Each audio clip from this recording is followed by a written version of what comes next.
Right now, as a nation, we change our clocks twice per year to make better use of natural sunlight. Doing so was adopted to save energy and boost the economy. Studies have shown that there are significant health issues that can result from setting our clocks forward and backward.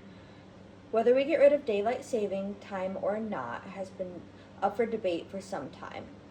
The main issue at hand is if we make standard time permanent or opt for permanent daylight saving time. Ridding of biannual clock changes and adopting permanent daylight savings would result in notable health and economic benefits. Let's dive into what permanent daylight savings time might entail. Since the 1960s, the U.S. has been changing its clocks twice yearly. The U.S. House of Representatives recently opted out of the biannual clock changes, and the act has been sent to the Senate. If enacted, we would no longer return to standard time in November. What is the benefit of enacting permanent daylight savings time? According to David Shepardson of Reuters, supporters say changing the clocks disrupts sleep, increases workplace injuries, and contributes to more road accidents. They also argue that keeping clocks an hour ahead year-round would provide more evening daylight and boost economic activity during the winter months. Mark Pagas of Green Matters states that in recent years, many countries have decided to end seasonal clock changes. They often find the benefits to be minimal in the modern age.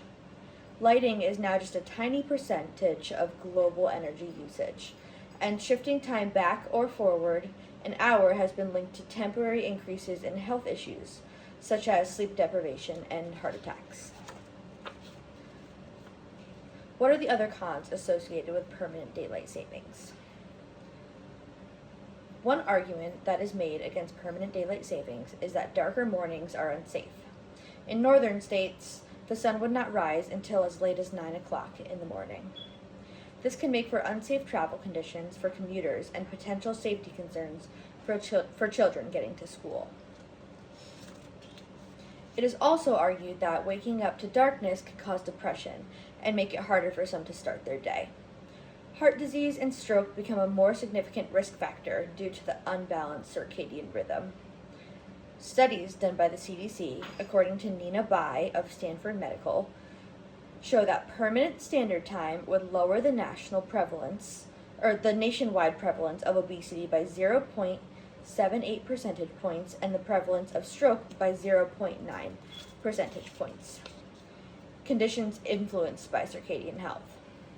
These seemingly small percentage changes in common conditions would amount to 2.6 million fewer people with obesity and 300,000 fewer cases of stroke. Under permanent daylight time, the nationwide prevalence of obesity would decrease to 0.51 percentage points, or 1.7 million people, and stroke by 0.04 percentage points, or 220,000 cases. Though there is a lot of controversy regarding this topic, I feel as someone with a 9-to-5 that permanent daylight saving would be more beneficial to my lifestyle and mental health. Leaving work in the dark can feel very depressing, and I see much more value in having an extra hour of darkness in the morning versus at night.